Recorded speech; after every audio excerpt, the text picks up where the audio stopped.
The Nimble with Numbers team presents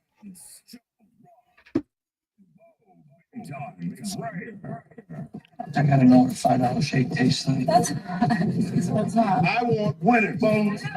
You don't know diddly. His partner, Scott Simpson. Do you know who I am? Trying to put Tiger Bomb on this jumble's nuts. That's cute. I remember when I had my first beer. I gotta catch a glimpse of these warlocks. Let's make a move. Make a move.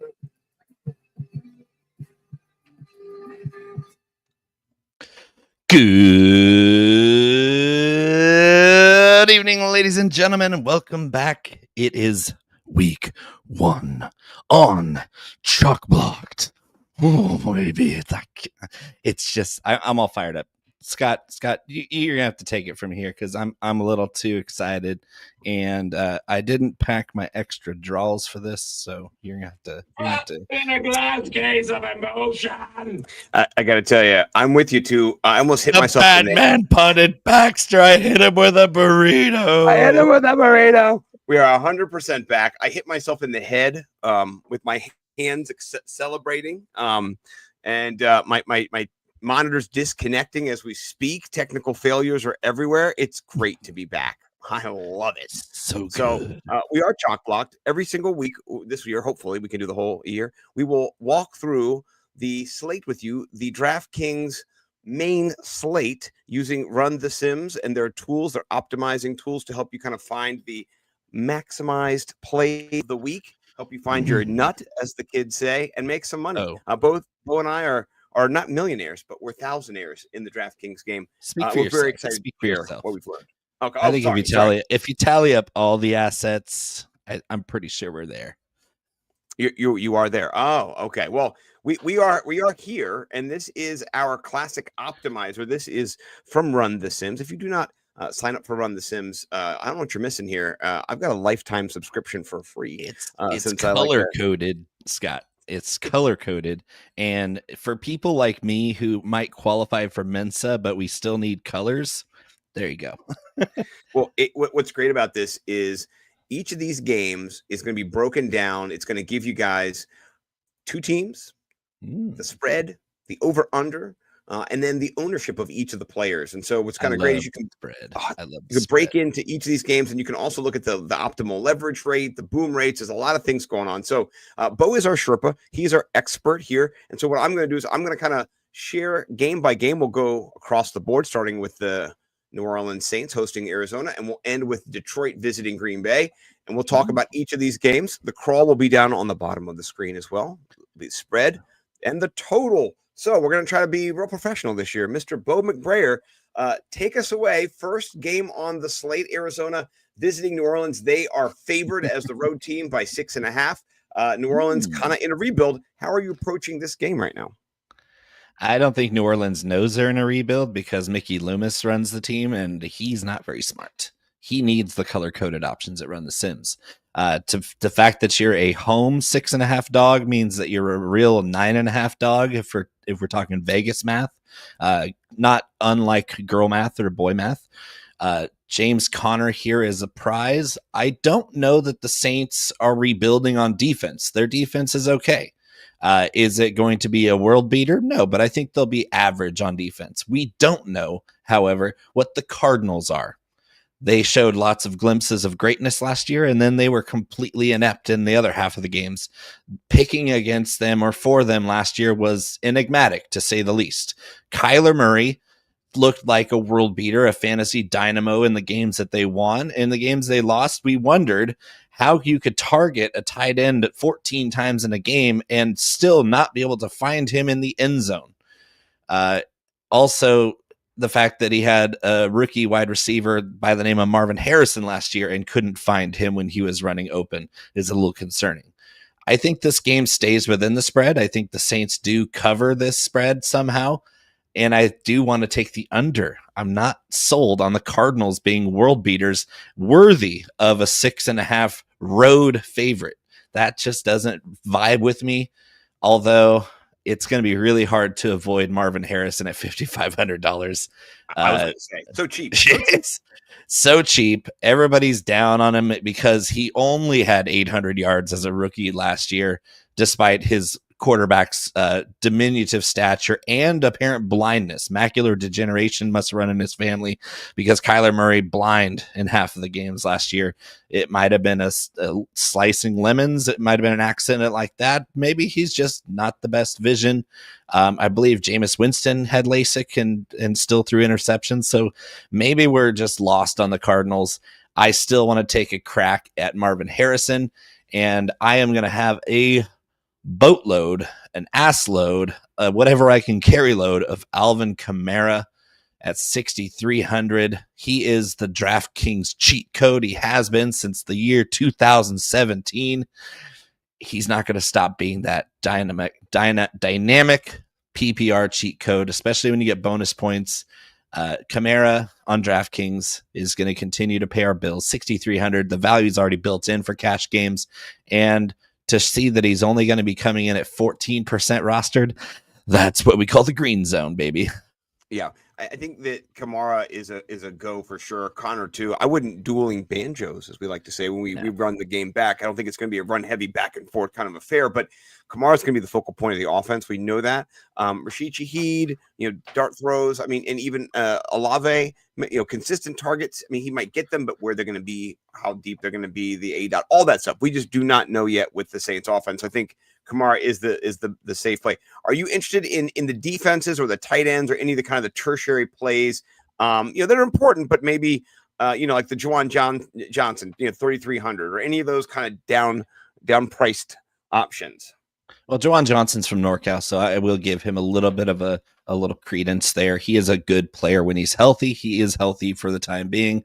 It's really hard to justify paying up for McBride unless you do feel that he's going to score a touchdown, which has not been his MO in college or the pros so far. I don't know that I'm a week one spender at tight end because I do want to see how the roles kind of shake out. I'd rather save the money this week on tight end and kind of go for the more of the sure bet type of thing.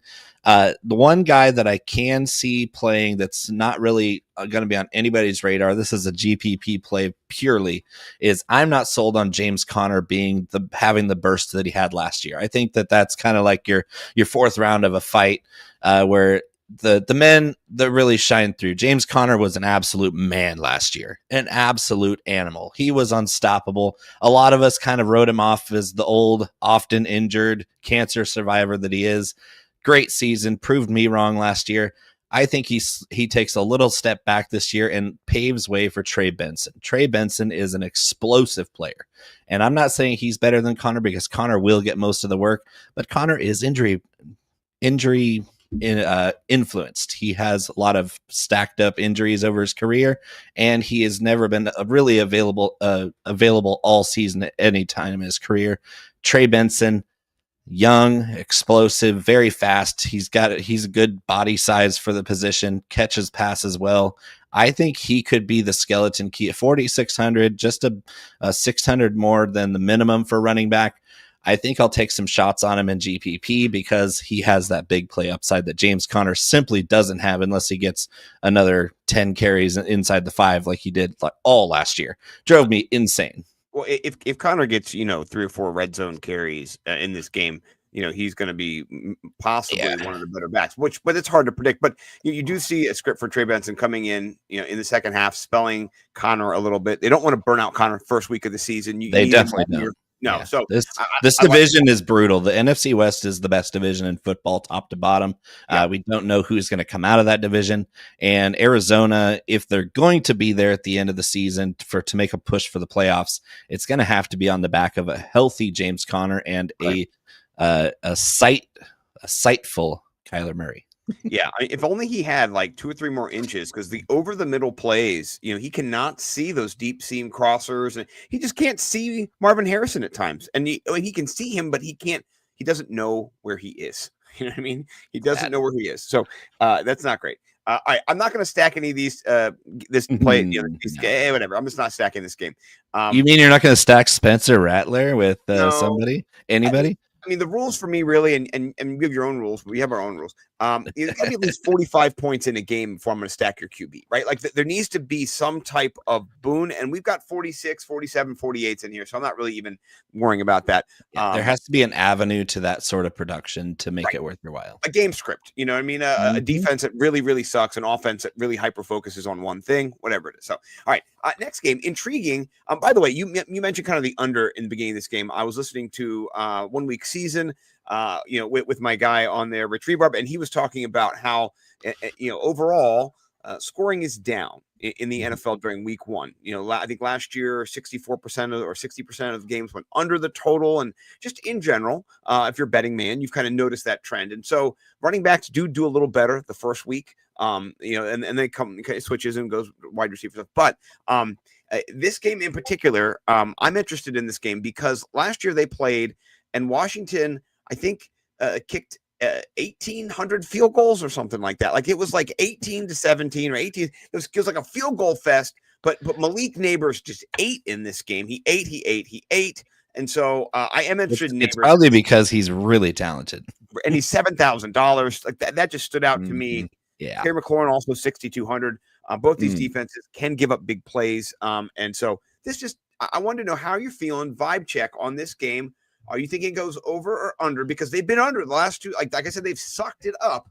You got a beginning of the season, Terry McLaurin not in camp, just in last week. So, part of me is like leaning over, but then also leaning under. I'm kind of over the top on this one. Give me some help.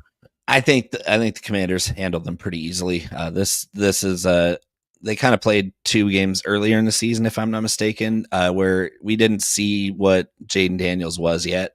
Like the turning point was the Hail Mary against the Bears. And then after that, it was all Jaden Daniels, all Terry McLaurin. The offense just completely took off. The only good performance of Cliff Kingsbury's career so far was last year in Washington. I think they have that momentum. They have the talent on the roster. I'm actually preferring Terry McLaurin with no camp rust. I don't think camp is useful for veterans like that. So the fact that he's healthy, he's got a new contract, he's happy. Jaden Daniels is his quarterback. You're going to get a little bit more offense from the Giants this season because their quarterback situation is a lot better.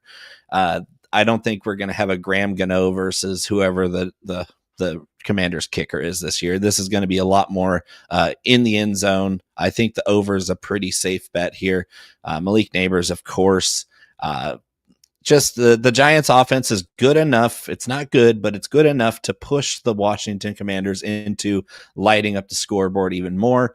And I think we're going to be surprised that most of the touchdowns are going to come from the ground, whether it's Daniels running it himself or one guy who just seems to be allergic to not scoring touchdowns, and that's Austin Eckler. Everybody this whole offseason was talking about Bill Krosky-Merritt, great player, great talent, 7th round pick, 4th on the depth chart. And no, depth charts really don't mean anything in the NFL, especially at running back. But we have Austin Eckler, the veteran, the guy who averaged 18 touchdowns for 3 years in a span of 3 years. You have Chris Rodriguez, who's never been good ever. So I think Eckler gets a ton of work here. Rodriguez might get some short yardage for 3rd and 1 between the 20s, but Eckler at the goal line, we've seen what he can do with the ball in his hands. He's a touchdown scoring machine. Jeremy McNichols is a special teams player. He's only going to see that offensive field if there's an injury. The Giants are harder to predict because they have Tracy, they have Scattaboo, shout out NorCal, and they have Singletary, who's going to rotate in. Eckler seems to be the clear path to scoring touchdowns this week at 4,800. That's an extremely good value. I'm really in love with Austin Eckler's value here because nobody wants him. Everybody thought it was going to be Krosky-Merritt this season, and it's not. It's just 1%, not. 1%. It's beautiful. It's beautiful. The back who's going to catch 4 to 5 passes, 30, 40 score yards. Touchdowns. We have to score touchdowns at the running back position to win money at DFS. Yeah. No, and in this game too, I built a little snack. It was a snack. It was a little sneaky snack. I snuck it in. It was a stack snack.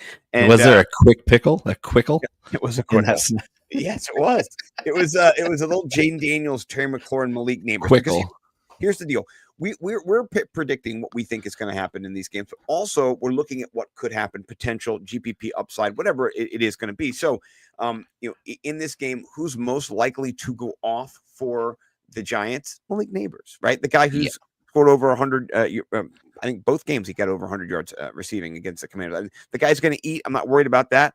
So he's going to be there. And then, I'm going to stack Jaden Daniels with Terry McLaurin. I could also stack him with Austin Eckler, though. I'm going to do that. You know what? You got me thinking. I'm going to run it back with little Austin Eckler. And can I give you a name? I know you're the tight end whisperer, but I do have a good feel for this game tight end wise. Little Theo, little Theo Johnson. I'm just going to stack him in here with us in this, and that we'll have a little quad stack movement here. And move, Jerry. This game's going to have some points. I have a feeling that their defense isn't quite there.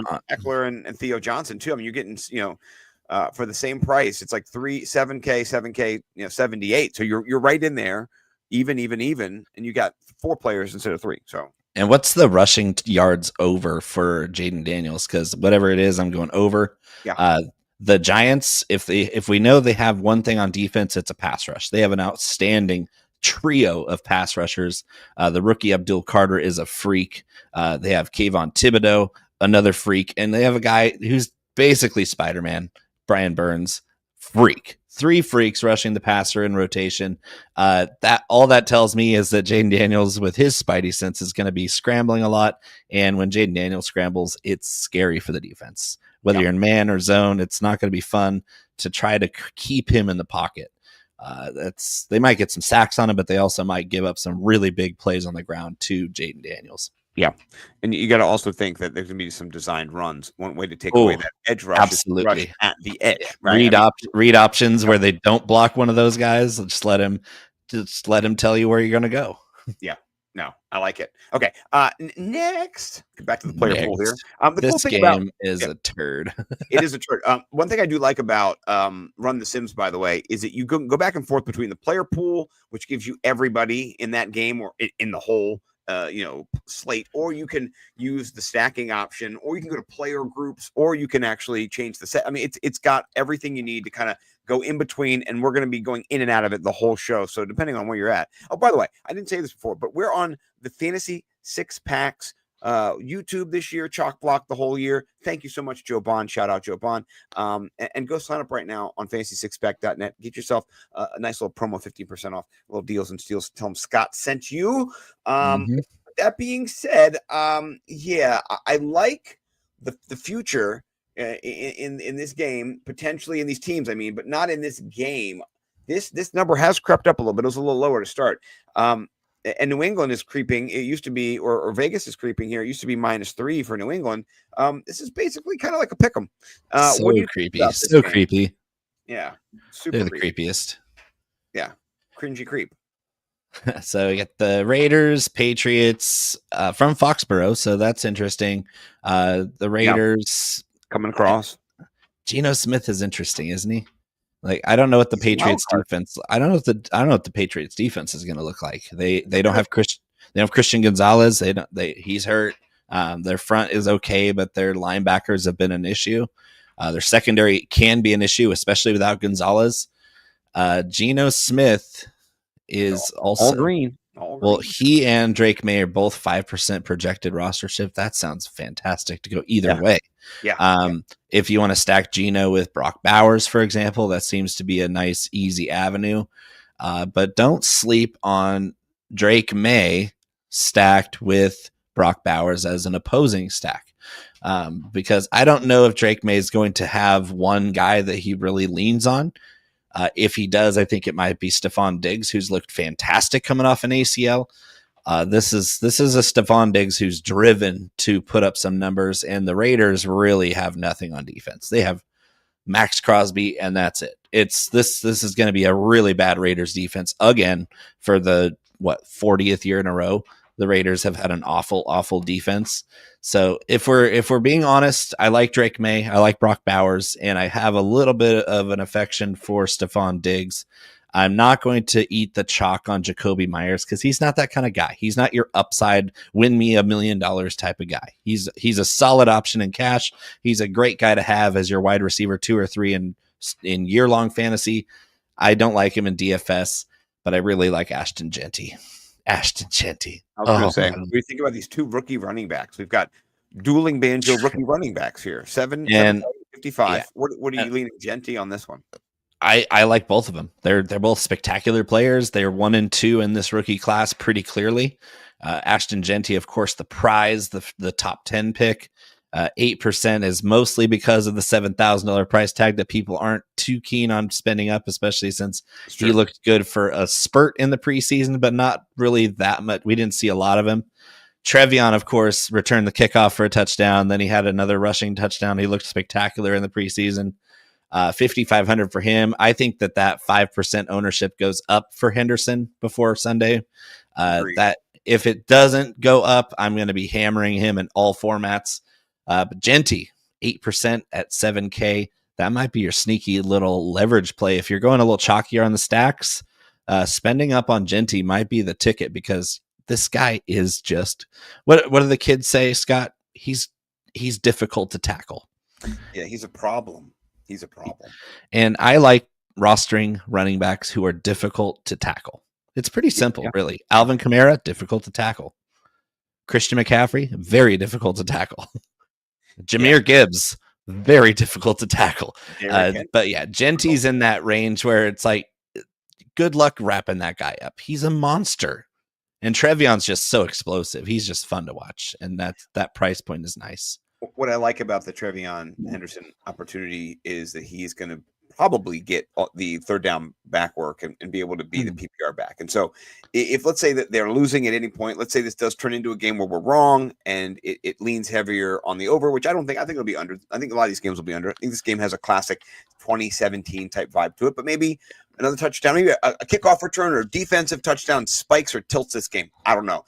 But if that does happen, Trevion Henderson and Genty are both live. Like, they are just fucking live. If any of these games shoot, I think those are the 2. Brock Bowers as well, particularly for Vegas. So if I'm going to build a stack, and we can build a stack because that's what we do. Yeah, I do appreciate this as a stacking game, because even though we're not getting the highest implied total, we have a lot of individual talent in this game, the young talent that are underpriced. And I do like that edge in a DFS tournament, where the only people who are going to be thinking like us and looking at all these exciting rookies in week 1 are the people who play Dynasty like as much as we do. And we've been talking about these guys since February. Assholes like us.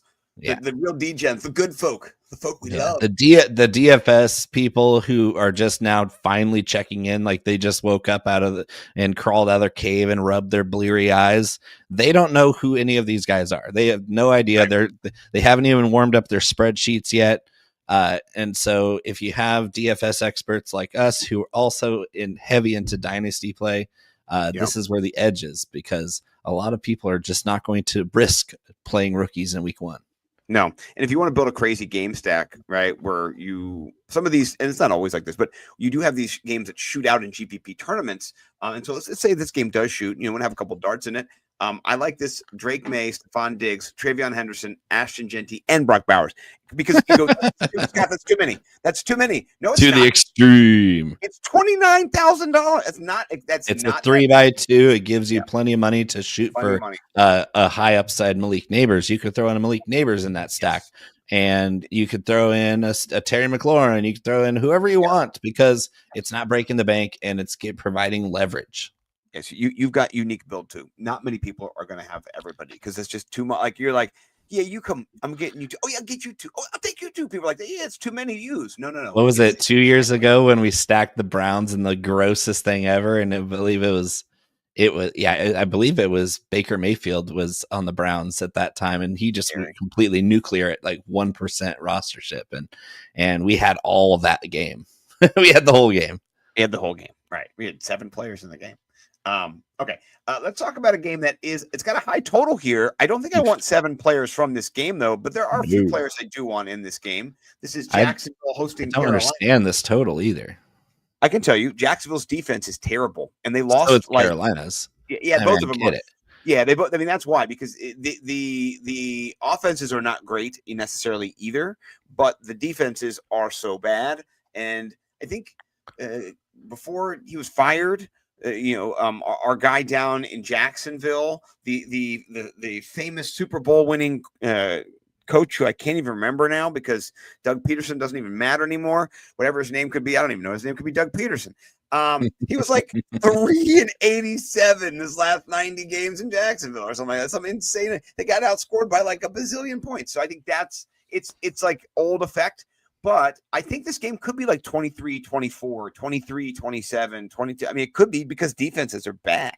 But I don't think it will be. I think I'll take the under in this because I think Jacksonville's offense will be anemic. Let me just be honest still. Really? Oh, I don't think it works right now yet.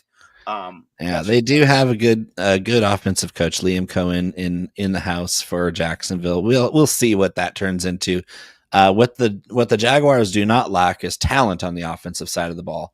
Brian Thomas Jr., of course, one of the best wide receivers in the game. I mean, he went to LSU. Of course, he's a great wide receiver. Teteroa McMillan, great rookie wide receiver. I'm not sure I'm willing to spend up.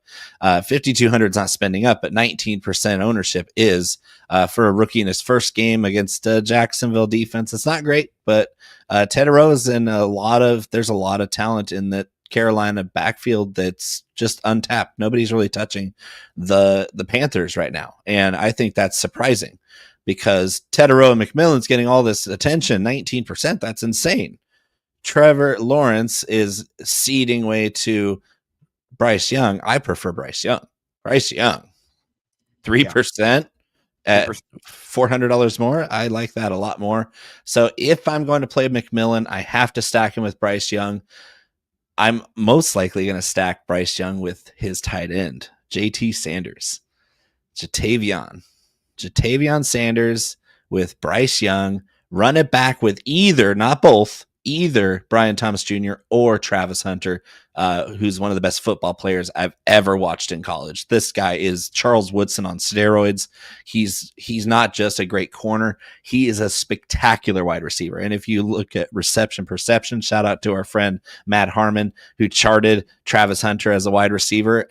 And everybody's doubting Travis Hunter as a wide receiver in the NFL. If you're one of those people, look it up. This guy had an all green Christmas tree on reception perception. He's really good at getting open. Just like, we like running backs who are difficult to tackle, and we like wide receivers who get open against man and zone and press. You name it. Travis Hunter is open. Right now. You could see him like 7-11. He never closes. He's down there in Duval County right now, waving at Scott. Throw me the damn ball. I'm wide open right now, right this minute. The thing about him, and this is somebody, Luke Sawhook or somebody tweeted out, I think he did, Travis Hunter to the moon. Who's going to stop him this year? And then I tweeted out a picture of Trevor Lawrence. Trevor Lawrence is going to fucking stop him this year. That's who. So he's boom or bust. I think if you get him in some little simple, zone space concepts, get the dink and dunks, not the super long balls where Trevor has to throw an interception, just the little stuff, let his yak take over, and he's a yak attack machine. He will make everyone miss like a human. Remember that little guy? What's his name? He played for the Kansas City Chiefs. He was the human highlight. He was a human joystick. What do they call him? Deontay something. I forget. Deontay Hall. This is like the new Deontay Hall. And so you just get him in some space. He's going to do the rest. I'm not even worried about it. They just need to figure out how to do that. I think they can. And the price is cheap. It's $5,000. That's super cheap. He's not even being looked at. Thomas is being totally wide receiver one on him. Wide receiver 2 theory, people. Take a look at Travis Hunter. Travis Hunter is good at getting open. That's all I care about. Yeah. Because if you get open, everything else follows with it. Yeah. Well, I mean, I like the fact also that he's 5% rostered compared to Thomas, who's 21% rostered. That is. See, your wide receiver 2 theory applies to redraft fantasy football, but in little microcosms, little micro views in DFS, it certainly applies when all the attention and ownership's going to the wide receiver 1, and you have a very talented, maybe even just as talented guy going for almost $2,000 less against your salary cap at very low ownership. That's the ownership pushes it to. I mean, it gives you the advantage. It's huge those advantage. Undervalued, overlooked gems that we've been talking about By the way, like and subscribe to this channel, please. I want. And Hunter's going to get the CB 2 or 3 on every play because they're going to have their best on Thomas all the time. I mean, he's going to get jet sweeps. He's going to get zone bubble screens. He's going to get. He's going to run all the big boy routes too. He's going to get all the touches. I bet you he gets 7 to 10 targets. 7 to 10 targets. I mean, they're going to throw the ball in this game. I think. I'm leaning to the over. See what football does to you. It's a mind fuck. I love it. Well, the over is supported by the fact that I don't think either one of these teams are going to run the ball much. Yep. And a lot of people want to roster Chuba Hubbard. I can't stand Chuba Hubbard. I think you're not a Chuba. He's a product of if the holes are gaping wide, he's okay because he's fast. But if he's not getting something completely made up for him, he doesn't do anything. He doesn't break tackles. He doesn't find the creases in behind zone rushes. He doesn't find the crease in when they run ISO or the man free defense against him. Like he just doesn't have the vision, the hands, the breaking tackles. He doesn't do anything on his own. And it's for me, if you're play Chuba Hubbard, you expect the Jaguars defense to just roll over and die and let Chuba run all over them. I don't think that happens. I think that if we're going to get the over, it's going to be through the air on both sides. Yeah. And I think Jacksonville does suck on defense. But no one's getting any of the running backs though. Like that's what's crazy is that. Yeah. And I don't want them either. I don't want them either. I know, but it's just so wild. Like if you're a contrarian, you know what I mean? Like you could just, but who do you go to? Like Tootin's going to be on the field. Rico Dowdle's going to be on these guys are all, every single running back on this board is mid and we don't know who's going to get the most touches. So yeah. I'm not excited, and I don't know who's going to get the ball the most. The receivers are going to get targeted. Like that's very, very messy backfields on both sides. They're all mid. There's nobody good on either side. Just wash it out and move on. Well, I'm moving on to a game that we're not going to wash out because it's got the highest total on the board right now at 48. We're just talking about the two bad defenses. These two are even worse. Right. Yeah. Terrible. And, in this game, I'm not going to tell you who my plays against you are. I already sent it to you, but I'm not going to reveal to the audience in our that's what they call it, tease in the business. But I will just let you know that there are players from this game in my lineup against you. Same. Yeah. Yes, because I think the values are just in this and the shootout potential with bad defenses and good defenses. I mean, Myles Garrett's good, but the whole defensive package is not great. No, they're both very bad defenses. Yes. So let's start with the quarterbacks because Joe Sir Flacco himself is 4% rostered at 4,900. That's crazy. It is crazy for cash games. And honestly, can you think of a way he doesn't get 300 yards passing? No. I think he's going to have to. You're playing against Joe Burrow. He's the king. Joe Burrow's going to throw the ball all game long. That's what he's built to do. He's been waiting to do this. He's going to score 30 points in this game. They're going to have to score to keep up. This game should go over 48 in the third quarter. So, And I'm running opposition stack against you in the clash with this game with opposing wide receivers or receivers. Did I take one of your wide receivers at least? Do I have one of your guys? Yeah, we have the same. We have the same wide receiver one. Thank God! Oh my God! If you didn't, and I didn't, and you did to me what I was going to do to you with them. Oh man, that's terrible. No, I think we're both completely in on Jamar Chase here. Yes, you'd have to be a lunatic not to be. The Browns have nobody that can cover him. They don't have anybody that can cover T. Higgins either. So feel free to throw him in there. Feel free to play Jerry Jeudy. Feel free to play anybody on either offense. I'm not the biggest Chase Brown fan, but he's got lots of upside in this game. Cedric Tillman is a good cash game PPR option because at 4,400, he only needs 12 points to pay off in cash games. Right. Doesn't need a lot there. You can just, suck up a little space and do a little something. What do you think about deep vibes here with Harold Fannin Jr.? I know we like David and Joke, nothing wrong with him, but Harold Fannin Jr., he might be him. He might be. We don't know yet. That's the cool thing. No one knows. And he's $3,100. Cheapest. What do you think? You in on him or are you going Njoku? I'm not on any rookie tight ends not named Kyle Pitts or Brock Bowers. And I don't think Fannin's that good. He played in a very, very low conference. He's very unathletic, as proven by his relative athletic score. He's a very slow player, not a very good route runner. He just happened to catch a lot of passes and break a lot of tackles in very low level competition last year in college at Bowling Green. I'm not a big Harold Fannin fan. I don't think he's that good. But I do absolutely love David Njoku in this game. David Njoku is going to feast in this game. He's going to eat the whole turkey leg in this game. If there's one tight end play that I will advocate for all of your lineups, it's David Njoku. The Bengals were dead last. That's number 32 of 32 against tight ends last year. They didn't improve their defense one iota this offseason. In fact, they got worse. So David Njoku against a terrible, terrible Bengals defense, if we can even call them a defense. They're just an entity that takes the field half the game. That's the one play I can take out of here and be absolutely confident in is David Njoku's going to feast on this defense. Fannin, I don't think he even catches more than a couple passes. Shout out Mr. Keith Fleming, by the way. We love Keith Fleming. Love the Keith. Saw Keith at Canton. We heard Jamie's story about how he gifted himself somebody else's free stuff. So that was fun.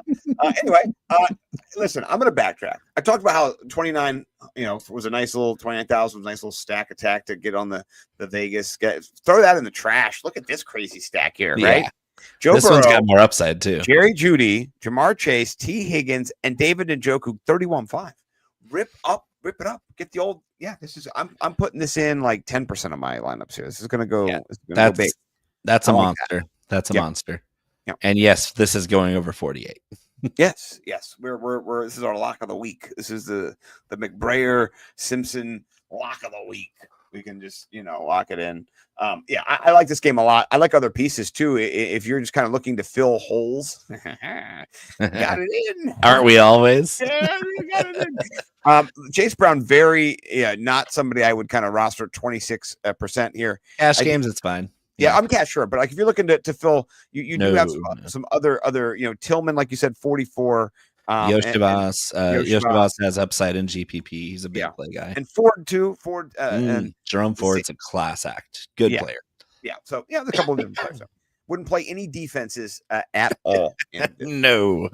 Burn your lineup to the ground. You put a defense in there. So, all right. Speaking of defenses, well, I'm playing both of these defense. Can you play two defenses at the same time? I wish. If I could, I would double fist it. If you know what I'm talking about, boys. You know what I mean? I would have two defenses at the same time. Two Ds at the same time. That is the Scott Simpson special. Oh, yeah. They've been saying that for a long time. Can I play 2Ds? Oh man! But sometimes the nicknames from high school just carry through your whole life. They stain in scars, they say. But the Jets here are a little bit less expensive than the Steelers, 2,800. But I think I like the Steelers defense a little bit better. But I don't know because here's the thing: if you hit Aaron Rodgers one time, he could go to ayahuasca heaven. So there's that, which ironically is in NorCal. Ironically, is not heaven. So. It's pretty close. It's pretty close. Yeah. It's 118 degrees there. So it's quite warm. That sounds like hell to me. But, it's hell. If hell had great food, it would be NorCal. It'd be NorCal. Well, if hell had a permanent location, it would be East Rutherford, New Jersey. That's absolutely true. That's absolutely true. Hellhole. Hey, I hope no one gets turf monstered. Like, honestly, I respect every NFL player, cheerleader, anybody who has to walk on that fucking field turf. Fuck that. Terrible. That's the worst one out of all of them, too. Like, it gets everybody. And that takes the cake if you're worse than FedEx Field. Killing RG3's career. You know what I mean? Killing everybody's career. Literally killed a man live TV in a playoff game, prime time, dead on the ground, going, ah! You know what I mean? Like, that was gross. So, Theismann and Alex Smith that will also like a word. Yeah. Well, anyway, this game, that's gross. Jalen Warren, though, I do like a little bit here at 5,200. Yeah. In a cash game. Nice, I'll tell you why I like him 5,200 here. It's the fact that Arthur pass Smith catcher. does throw the football to running back sometimes. Like Arthur Smith, Does he though? sometimes, every once in a while. Does he even know sometimes that he has running backs on his roster? He Because knows he has sometimes running I backs wonder. and tight ends. He doesn't know. This he's is got the guy that gave Tyler Algier 20 carries to Bijan Robinson's 10. I know. So, Yeah, you could Caleb Johnson him. I don't even know. You're right. yeah, You're right. So the Steelers have a shit for brains OC, and the Jets have a shit for brains whole organization. So what's Yes. going to give? The Yeah, Jets. so it's Brees Hall or bust. I actually do like a little bit of a dart throw on Justin Fields for GPP because of his immense upside. He's broken many a slate in our favor. Really got nothing to lose. 5,400. Nobody's going to have him because supposedly the Steelers defense is good. We don't really know. It's historically good. But it's kind of like the Ravens post 2000 where they were good, but they weren't 2000 good. I think the Steelers are still riding the high of the Polamalu era with James Harrison because they haven't really been that good except for TJ Watt being amazing. Yeah, so hot right now. But yeah, this game's a stinker for fantasy. For DFS, I wouldn't plug with more than one or two guys if I was feeling really frisky because this game is gross. Nobody's going to watch this game. I don't even think Red Zone cuts to them in their commercial time. Frisky, very, very frisky. Every time one of these teams is in the red zone, which might be 2 or 3 times the whole game, that's when Red Zone is going to go to their 1.5 to 2 minutes of commercials. Scott Hanson's are like they're gonna put the Jets and Steelers on. All right, we're gonna cut to our 1 minute commercial. That's the NFL memes tweet. And we're at the Giants or at the Jets game. Whopper, whopper, super whopper. Or it's gonna be a pill that you should ask your doctor about. Ask your doctor about it. Do you have influenza? I wish I did when I'm having to watch this game. Well, no one's being rostered in this game either, DK Metcalf or Garrett Wilson. So if you want to lose some money, you could throw it their way. Yeah. I think DK, oh man, he's going up against Sauce, and Sauce likes to talk shit. And I've been waiting for this, by the way. They played each other last year, and Sauce, he did talk some shit. He was all up in his business. He did a really good job of defending him. He didn't get him on every play because Sauce stays on one side of the field, so he won't be moving with him. He'll be on his side. But when he does get him, Sauce people love to bag on Sauce Gardner, but he's a really good corner. A really good corner. He's aggressive with DK too, and you got to be aggressive with DK. You can't let him establish position. You can't let him push you around. And I appreciate Scott, Sauce. Who's going to cover Garrett Wilson? Is it that Jalen Ramsey guy?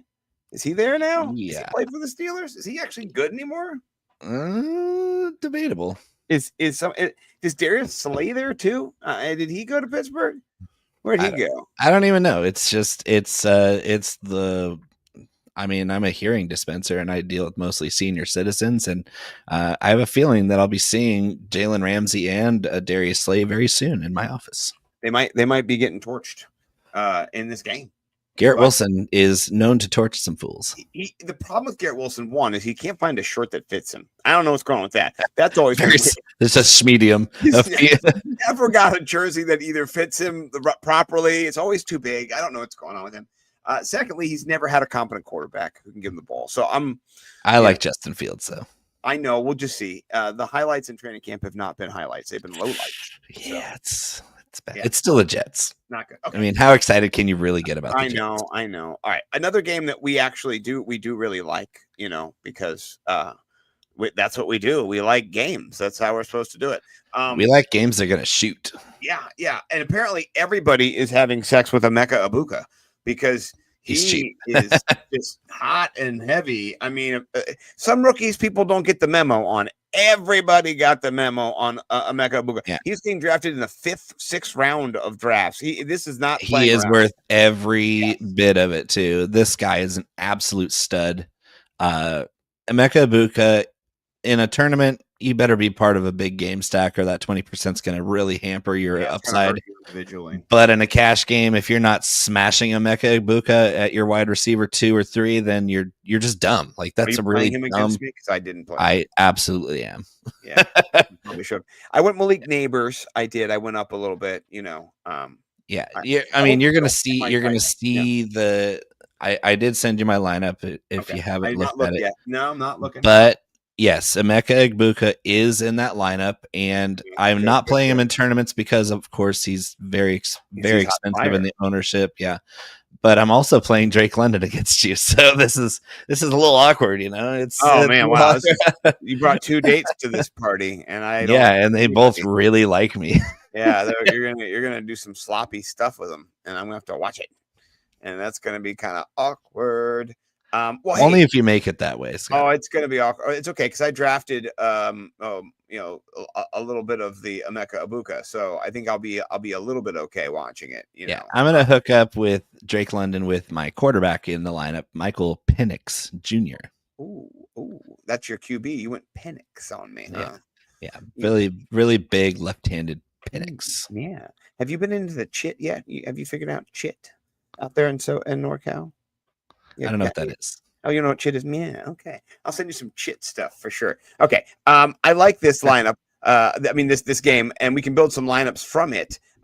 Who else? Let's look at the rostership because that really did scare me a little bit too. Like Mike Evans is priced up. I get that, but look, Bijan, that 8K scaring people away. Oh, Also, baby. these guys are not like. Did they not know that Bucky Irvin and Bijan are playing in this game? Is that No, they're scared at the price point. I get it on Bucky, but I'm not afraid to pay $8,000 for Bijan Robinson. That guy. No. It's a little scary to not play Bijan Robinson against Tampa Bay, who really doesn't have the run defense they historically have had, even with Vita Vea clogging up the middle. This run defense isn't what it used to be. I do get the apprehension because Bucky Irving isn't really a bell cow. He played like one down the stretch, but he's a little guy, and they're going to rotate backs. They're going to play Sean Tucker. They're going to play Rashad White. Bucky will be sharing. Bijan Robinson is not going to share. Now that we ran Arthur Smith out of town and you got Zach Robinson there, nobody is doubting that Bijan Robinson is the RB1 in Atlanta. He's worth every penny at 8K. Bucky, I get the apprehension, but in a tournament game, he's got all that upside. 7,100, take a shot. 8% is kind of an embarrassment. If you're going to play scared, don't play at all. I like Bucky enough. Go Ducks. Bucky Irving's a stud. Will he get 20 touches? Probably not. But what he does with his 15, probably pretty electric. Yeah, I do like Bijan over Bucky, but they're still just both like, wow. They're both so good. I'm They're both surprised. such fun to watch. Yeah. Are you into any Cade Otton or Kyle Pittsing? Are you Pittsing around this year or Cade Otton? Kyle Pitts at 4,300. That's plenty good. I have my eyes on Njoku and Bowers mostly this week, but if I don't have 4,700 to spend on Njoku, you bet your britches I'm all over on Kyle Pitts Sr. now that he's a father. Congrats. Yeah, I do love the Emeka Ibuka. I wish he was not so expensive because that just kind of puts a kink in the old, Yeah, and we don't kink shame on ChalkBlocked. No, we like it. We like that. We just don't, we don't want to lose so much value. It's just, all right, I'm going to build a super big game stack here I'm going to do a little Mike Evans too, but I'm going to do one. Yeah. Mike Evans. yeah, you can't forget Mike Evans. He's this Mike Evans guy. Have you heard of Mike Evans? He's really good. Mike Evans. He's a new guy out here. I'm going to do one over here. This one. He's going for his 12th season in a row with 1,000 receiving. I love watching them get it for him last year too. And all the clickbait artists on Twitter are always asking, "Oh, is Mike Evans a first ballot Hall of Famer?" Like, does a bear shit wherever he wants? Yes. Right, yeah. Is Eli Manning not a first ballot Hall of Famer? Yes. He shouldn't be. Yeah. He will be, but he wasn't. He got denied. He was denied on the first year. Absolutely perfect. He was not denied. He was not. He had first year eligibility this last year, and the voters said, "Who the fuck is that guy?" Yeah, his brother's good. We don't like this. For the first time, the Manning card declined. Right. Yeah. Okay. I'm not playing these defenses. No. I'm going over on this game, by the way. So yes. All right. This game, I don't know what to think about this game because I think both these defenses have the propensity to suck ass. But then also, these are the most enigmatic teams in the league, too, and they get to face each other. Yeah, they're not good offensively with Daniel Jones. I don't know what to expect there. They're downgraded there, and then You know exactly what to expect I with expect Daniel some Jones. bullshit is what I expect. And Yes. then you got Josh Downs coming in off a little injury. You have also just uncertainty just at the whole on that team. We'll see Kyle Granson, he's new. Is it Tyler Granson? What I call him? What's his name here? Tyler Warren. Sorry, I'm Grancing it. Granson's gone. Tyler Warren's in the rookies, and there's optimism in Indy for nobody. So Jonathan Taylor. Wasted. I love Jonathan Taylor. Yeah, I meant as a season, not like just. Yeah. In this game, 6,800. I like that. Jonathan Taylor all day.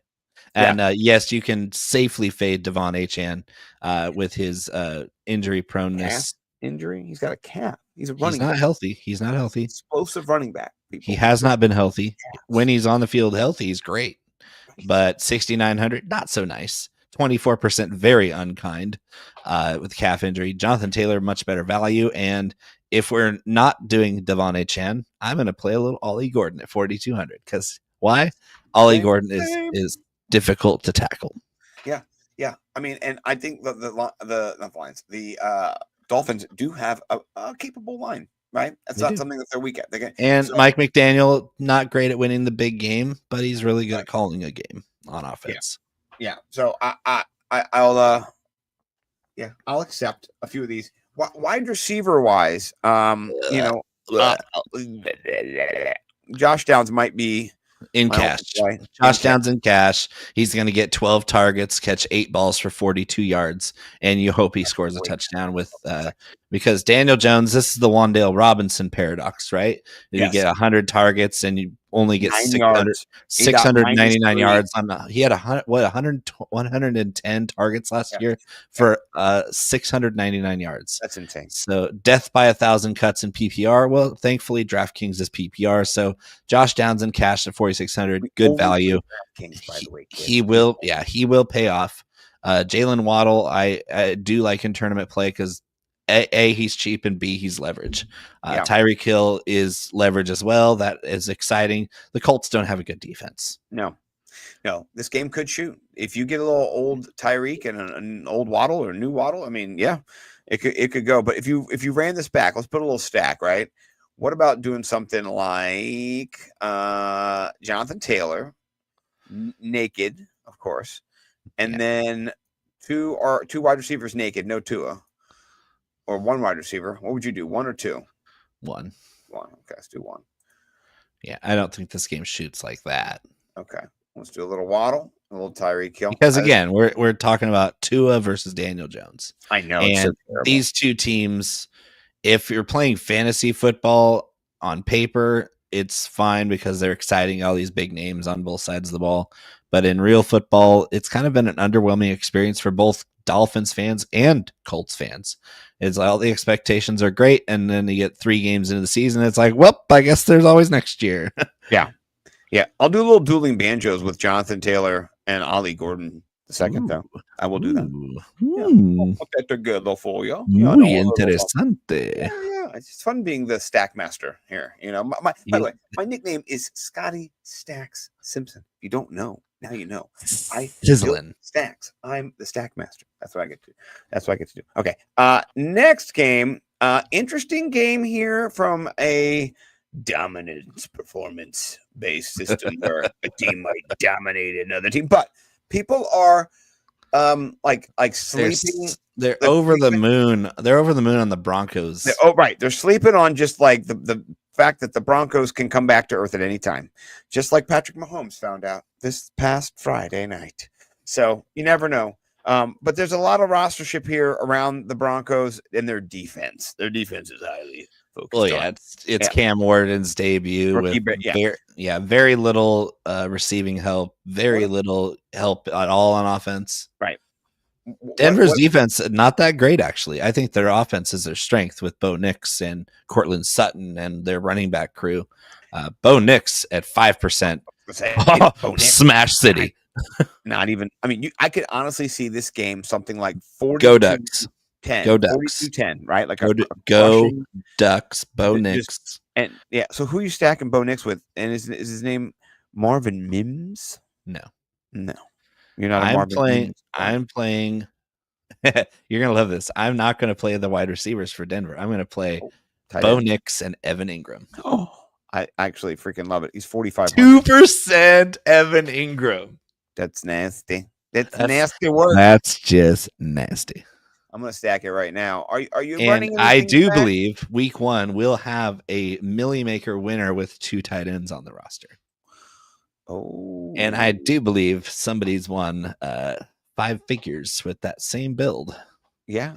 He's on the show with me right now. Well, I would have won 5 figures, but I won only 5,000. But it would have been 10 if they hadn't called a penalty on the play before it. So I was in the 10. I was in the 10. Yeah. But yes, no, it was a double stack. I put Chig in here. I'll get Chiggy with it. You know, this might not be the double stack we want, but I'll put Chiggy with it. Hey, Chiggy with it. Okonkwo is a good player. He is, and I think the defense is just, I don't want to play Chig or anybody else really. No, but it's just Tony Pollard maybe. Tony Yeah. Pollard is the only redeeming offensive weapon really for Cam Ward. I think if they run the ball well, throw the ball they, to him. they have a chance. Yeah. I don't see their passing game being too much of a factor this early in the season because it is a rookie quarterback making his debut against a decent defense for Denver. Yeah, decent. Decent. They're above average. Yeah, not too bad. All right, next game. Oh man, someone injured and possibly not going to play in this game. Named rhymes with Schmishman Mishmashmery. He's still 30% rostered, and he says he's going to play, but his calf isn't feeling good. Bo, help me out here. What are we doing? Well, as your resident reporter from Northern California, Christian McCaffrey is fine. He is going to play. He's at 100%. I think they held him out precautionary. They threw calf on the report. Who cares? He was still there at practice, limited, did drills on the side. No question about it. He's still healthy. 7,300 is why Christian McCaffrey is 29% owned. And at 7,300, he's still worth it in cash games. I don't know I want to touch him in tournament play because everybody's going to have him. And if he does somehow tweak his calf in the second quarter, third quarter, then 29% of your closest friends have shot their wad. Yeah. I'll tell you who I do like in this game is Kenneth Walker, the third. Yeah. At 5,900. This guy. I'm so glad that you also had him in your lineup against me because he's in mine too. I know. I was fucking upset about that. I just looked at your lineup. 5,900 for Ken Walker is nice. It's criminal. It's a criminal. And 6%. So tournament, cash, you name it. You could be any format in DFS. You're playing Kenneth Walker. Wheels up. He is a great candidate to over 100 yards, get a bonus, and also score a touchdown. So, and you might not know this because we were talking about historical defenses. The 49ers last year, their window closed. I predicted that 2 years ago that their window was closed. Their defense, not that good. Historically speaking, the 49ers have had a great defense with Fred Warner in the middle. The rest of the defense this year and last is an atrocious. It's just gross. This is a terrible 49ers run defense. They were 30th in the league last year against defending fantasy football running backs.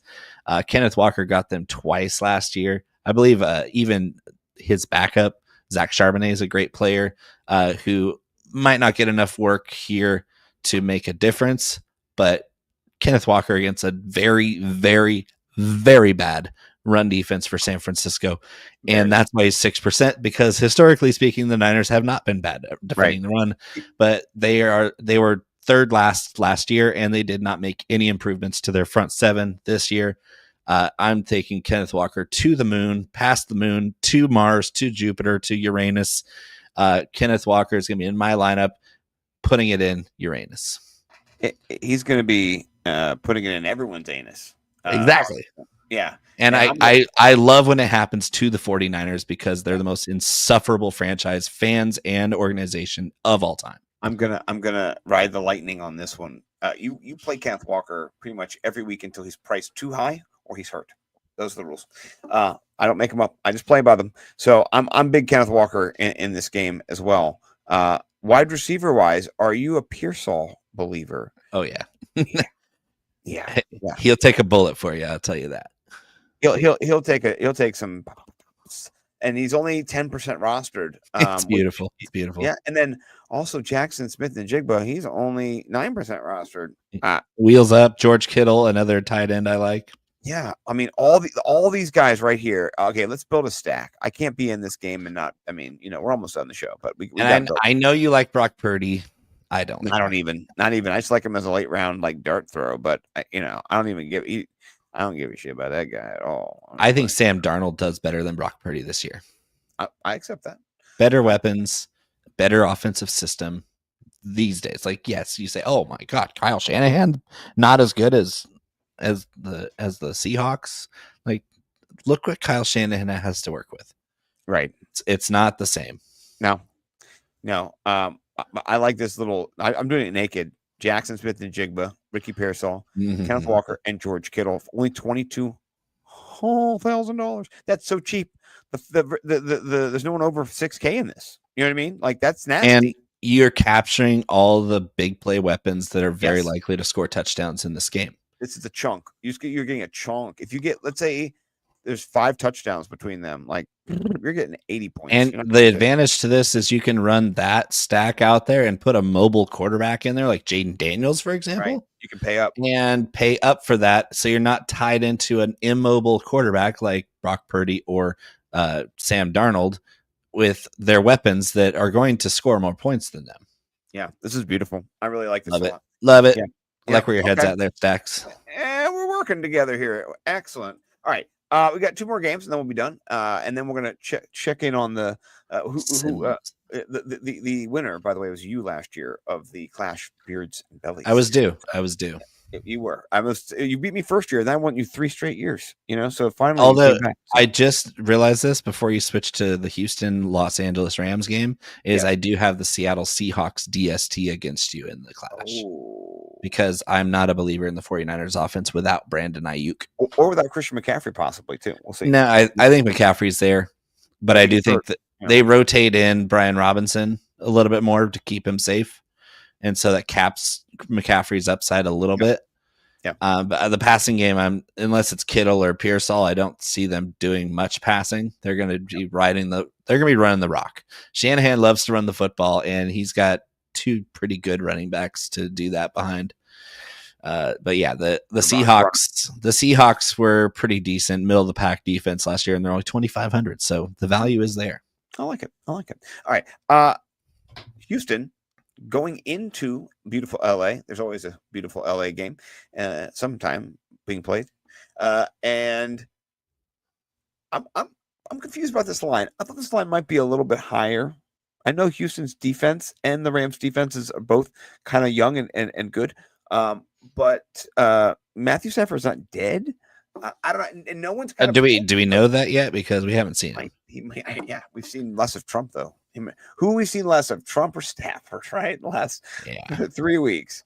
Both in their mobile tents, and they both look like shit. They both look like dog shit. But I mean, down here you still have got CJ Stroud, 6K. Anybody in this game? Nobody wants anybody.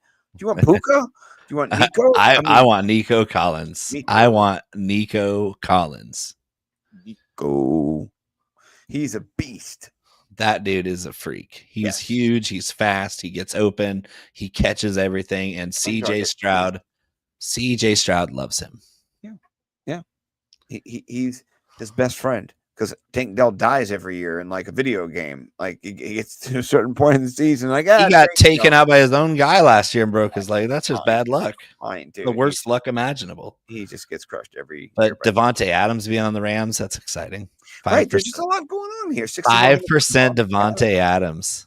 I mean, I just think the weapons here are undeniable, right? You can't sell me on Kyron Williams, but you could definitely sell me on Devontae Adams. Look at this. Let's say I'm going to build a stack just with these 3 players because they're not owned at all. Like that doesn't.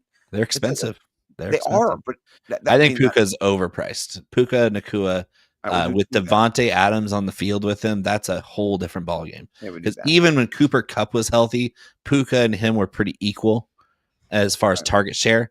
Devontae Adams is a vacuum cleaner of targets. He's so much better at getting open across every position they're going to put him at. Sean McVay with Devontae Adams as an X receiver is terrifying because he's going to put him in places to get wide open.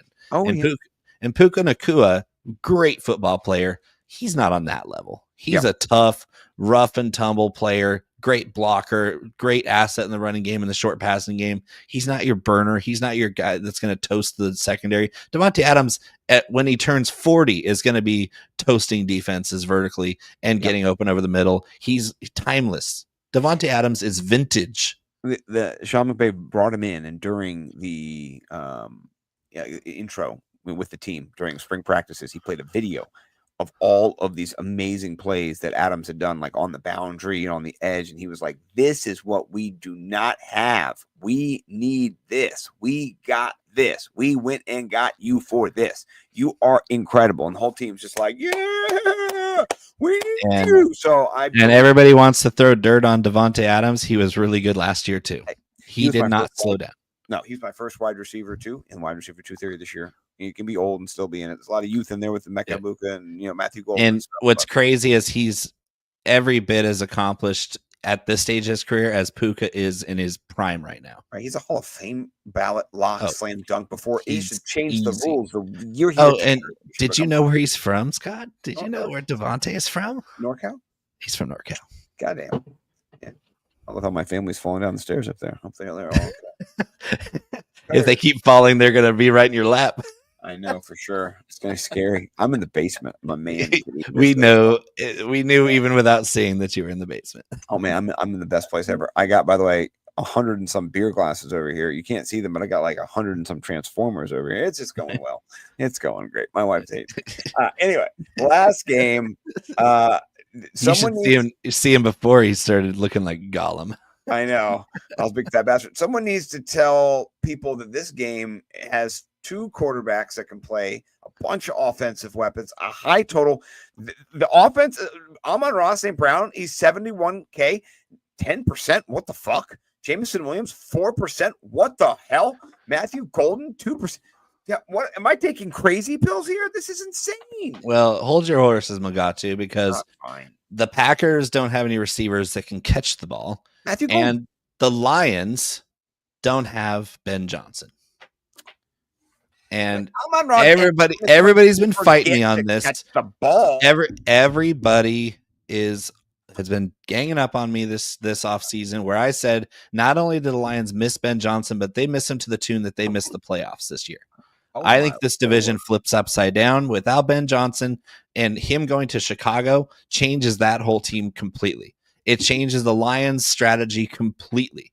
Amon-Ra St. Brown, great player, a lot like Puka Nacua. He's not a jack of all trades receiver. He's a very good at what he does receiver. And what he does is he plays the slot and he plays the flanker, and he gets open in those designed get me open routes that Ben Johnson is known for. He puts you in that spot. It says, hey, you're going to be against the nickel corner, and he's going to have to sift through like 8 different crossing routes to cover you, and it's not possible. And then Amon-Ra St. Brown says, oh yeah, hold my beer. I'm going to do even more with what you're giving me. And that's what makes him great. Without Ben Johnson scheming up those open opportunities for Amon-Ra St. Brown, this changes everything. And I am not saying the Lions aren't going to be a good offense. They're obviously very talented. But Jared Goff takes a huge step back without Ben Johnson. Absolutely massive. I'm going to change my team maybe to play Jameson Williams against you now. Jameson Williams is the one exception to this. Okay. I won't. Jameson Williams. Backing off. Okay. Everybody wants to say Jameson Williams is a one-trick pony, deep threat, Deshaun Jackson clone. No. If you watched him play at Alabama, if you watched him play last year when he was healthy, this guy is an absolute demon. He is unguardable. He is unreal. This is not a human being. He is that good. Yeah. So Jameson Williams is absolutely live to be your slate breaker on this big slate. Week 1, 4% projected ownership. Are you kidding me, Jameson Williams? Jameson Williams is 40-point upside. Yeah. Amon-Ra St. Brown, 25, 30-point upside. I don't fault you for putting him in there at 10%. Yeah, do it. I'm Jameson over Amon-Ra. I'm wide receiver 2 theory in this microcosm of tomorrow 100% of the time. But on that same token, I'm taking the under in this game. I'm taking the under on Jared Goff stats. I'm taking the under on pretty much everything except for Jameson Williams and the running game with Montgomery and Gibbs. Those 2 guys both have upside in this game because the Packers, again, cannot stop the run. 6% and 2. And they just traded away their best run stopper to the Cowboys in the Micah Parsons trade. And so Micah yeah, Parsons has got a little back issue still. He's not even. He's 100%, fine. so, Yeah, Parsons is fine. Yes, they will get after Jared Goff pretty well, but they will not be able to stop the run. Gibbs and Montgomery, that's too much. Gibbs to the moon here. All right, let's go. Dude, Gibbs at 6% is an insult. It's crazy. See, take your McCaffrey shares and just put it on Gibbs right now. Yeah, 100%. 100% of the time it works every time. But yeah, Jameson Williams to the absolute moon. The value, the leverage. Do you want Kraft? Do you want Golden? Who are you playing for Green Bay side? Because you know they're going to get some. And Jaden Reed's got that Jones, issue. Yeah. Jaden Reed's foot is jacked up. Kraft is fine. I do like Golden a little bit because he's really exciting. He's kind of like the Packers answer, the Jameson Williams style player because he's that speed burner. But he's not that level of big play threat. No, but I mean 4,900. He's probably going to be the number one wide receiver. So you're going to get some volume, I think, just as a PPR. Yeah, some people are talking about Romeo Dobbs, who's not healthy either. Yeah, he's not yeah, I like Dobbs a little bit. Are you into Josh? The Jacobs, he's 15% rostered at 6,700. I mean, I'd rather get Gibbs, but he's a little cheaper there. Jacobs is. I think he splits with Emmanuel Wilson a little bit more than people want to know. The haters are going to hate. He doesn't catch passes either. Jacobs is not a receiver. It's true. All right, let's generate some lineups, people. Yeah.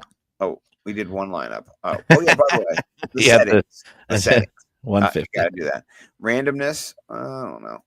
Salary range. Well, we want it all to be spent, right? Yeah, like 48 would be the 48. minimum. 48. Okay, hold on. Yeah, 48 would be the minimum. There we go. And then max exposure 35. 35. Yeah. Okay. All right. And that just refers to what your highest chalk number will be in your lineup. Yeah, and let's do by optimal rates or by boom rate. Optimal rates. Okay. Because I'm not a huge fan of the projections because it's all subjective. Yeah. Okay. All right. Let's roll these bad boys out. There's a lot of Geno and Flacco because those are 5,200 and like 4,900. So both those guys are going to anchor. Got Taylor and Connor. Just too much James Conner. So cool part is see how you got different builds in here. You actually go back to the player pool, go to the game, and just be like, "Yo, James Conner, I'm going to reduce you. You're going to get a max of like 10. 10's good. Yeah. 10. There you go. And then I'm going to generate those lineups again, and they're going to be sans our boy James Conner. Yeah, they've replaced with Kenneth Pollard and Walker. Okay. They've got all David Njoku, by the way. It seems I'm fine with that. Completely fine with that. Yeah, I'm taking all of. They've got a lot. They like Devon Achane, and I do not. And so you can also go over here, and my screen's a little too big, so I got to minimize my screen for a sec. But I can go over here, and I'm just going to say, hey, Devon Achane, I don't even want you in my player pool. He's out, which is cool. And then you can rerun the Sims. And there's no Devon Achane at all. So this is a great tool. You can do anything you want with this. Like you can. Literally, that fourth lineup, my goodness. This one right here. Daniels, Taylor, Walker, Evans, Waddle, Myers. I'm okay without Myers, but there's there's options there. Pollard as a flex is fine. Seahawks defense, love it. There you go. I like that one. I don't like the Connor, but and the K.Knight switch here, but I do like and fucking James Conner. I'm moving. Never mind. Too many things I don't like that. I like the Joe Burrow stack in there. Okay, here's a better one. You've got Joe Burrow, Jonathan Taylor, Tony Pollard, Jamar Chase. Yes. Mike Evans, look at that game stack. Yeah, I'm not a big Trey Tucker guy. We can find a cheap guy, min-price wide receiver though. Right. That's got 1, 2, 3, 4 guys from our game stack, which we did like. Yeah, that game stack I think is going to be driving my process here. I'm looking for some of these. There's a lot of I need more Joe Burrow. Okay, I don't hate this one either. I don't hate the whole that game one. stack here. I get rid of Kate Otten, but besides that one with Kittle and Njoku and JSN and Pearsall and Evans and Walker. Oh yeah, yeah. That and one. This one's got Kenneth Walker in the flex with Austin Eckler and Jaden Daniels. Oh man, there's a bunch out there, kids. Okay, next I'm gonna see if I can switch over here. I'm sharing a new tab. Oh yeah, get into the emails. I want to go check the emails, kids. Make sure my emails still work. Here we go. All right. These are our teams. Clash of the Beards and Bellies. Clash of Beards and Bellies. And I'll let my friend Mr. Bo McBrayer share his first. Go for it, sir. I really like the upside of game stacking Tampa Bay, Atlanta. Obviously, we covered that. Tampa Bay's secondary, not great. Michael Penix Jr., one of the prettiest passers in the league. Like, if you watch this guy just throw spirals, they're tight. He reminds me a lot of Steve Young in a way without the mobility. Like, Steve Young's mobility made him a Hall of Famer. But Michael Penix, that same quick release, tight spiral, he's got great weapons. And Drake London is one of those weapons. And so stacking Penix with London and running it back with Emeka Egbuka, that was the nice little tight stack for a cash game that I wasn't really against at all. Running backs, I went with the two guys that can hurt in put up huge numbers. Kamara, obviously, is the DraftKings dynamo. Kenneth Walker, way underpriced against a terrible 49ers run defense. And then I'm going to take a shot on the price. Marvin Harrison, who's a great player. And, of course, David Njoku at length. Look at that. 32nd ranked defense against tight ends, got even worse this year. Bengals Browns, if it doesn't shoot, it's still going to have big stats in it. Jamar Chase. Do I need to say more? I put him in my flex just to flex on you there, Scotty. Because I know he's in your lineup. I didn't know before I put him in mine, but it's fitting that we both have Jamar Chase. Very similar tones to our lineups. Yeah. But you went with a little more risk. Like, you were a little bit risk tolerant than I was. Yeah, I did some game stacking too. I went with Flacco thinking they're going to be losing. They're going to be losing to the Bengals, or it's going to be a shootout. It's going to be a game that goes back and forth. We both like the over. So I went Flacco with a game stack with Chase, and then Cedric Tillman, just 4,400 cheap. I like he catches a touchdown. He catches 5 passes, 60 yards. He can just eat on that. Maybe he doesn't, but he could. Running back, I went with Kenneth Walker. I know that you don't like the Jalen Warren pick, but I think all they're going to do is run the football in this game. I think that's all Arthur Smith ever wants to do. I think he just wakes up, thinks about throwing to the tight end and running the fucking football.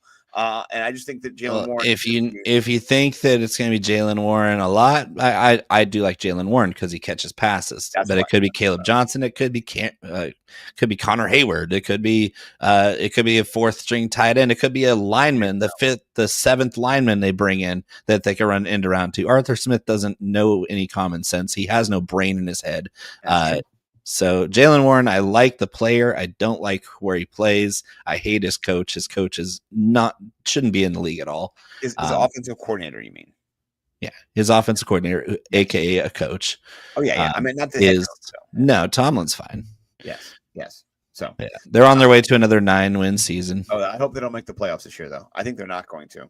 But that's just my own, All right, I got Malik Neighbors because he plays great against Washington. It's a little risky, but I think he catches a touchdown in this matchup. He's so good. He's so good. I've got George Kittle because I mean, how can you not have George fucking Kittle? Stone cold. And then I did go Matthew Golden. That was my upside pick. I could have gone to Emeka Egbuka. Thinking about it, maybe I should have gone to Emeka Egbuka. But I think Matthew Golden's coming out in this game. I think he'll do an excellent job. And I'm going to say the spread in this is U -5. What do you think? It's pretty close. Okay. I think it's close. Like, you have more upside than I do, but I also have a team that could shoot. Could really smoke me. It could be a problem for me. I think if you win, it's going to be because you have Chase and Neighbors and Kittle. That those 3 guys terrify me. And we both have Walker. I mean, we both have Chase too, but Walker and Chase cancel each other out. But Neighbors and Kittle, that's Kittle could do some damage. That's formidable right there. We'll see. We'll see. Well, thank you for everybody who watched the debut episode. ChalkBlock is in its like 5th season. It started as the fast hard finish. It was one of the funnest things we ever did. But those back in the COVID crazy fueled days of insanity. But we have to stick to rules. We can't just play music that is illegally shared on YouTube anymore. We have to be gentlemen of leisure here with Joe Bond. So thank you. We were so big on Periscope, guys. You had no idea. Man, we crushed. Ask your grandkids about Periscope. Ask them about when we talked to people and we had thousands of viewers on there. So, but anyway, thank you for watching, and like and subscribe to this channel. Ring the little bell on YouTube. Let everyone know that you did like this, so that Joe Bond Fantasy six pack. Get all those abs in the fantasy six pack. Yeah. Shout out Joe for letting us do this, and go check out fantasysixpack.net. And also, I think we can share this and see if are we allowed to share this tab instead. Go follow ChalkBlocked on the Twitters. Go follow Nimble W Numbers. Go follow Bo McBrayer, big time himself. Bo _ McBig time. He's a Grill Master General here. He takes great photos of NorCal. And follow some Blue Sky. It's the same thing as Bo McBrayer and Nimble W Numbers. So please subscribe, like and subscribe. And when you win, let us know. Share with us so we can see your winnings. Anything else you want to get us out?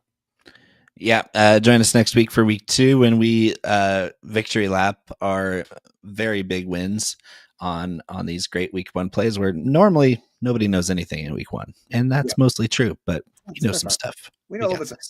Also, hit me up on Twitter, and we're doing a DraftKings tournament. So I'll post the tournament. I'll go find it real quick, and I'll throw it in the down below. Throw it in the chat. Throw it in the chat. So, all right, kids, thank you for playing. We'll see you guys next week on ChalkBlock. Peace.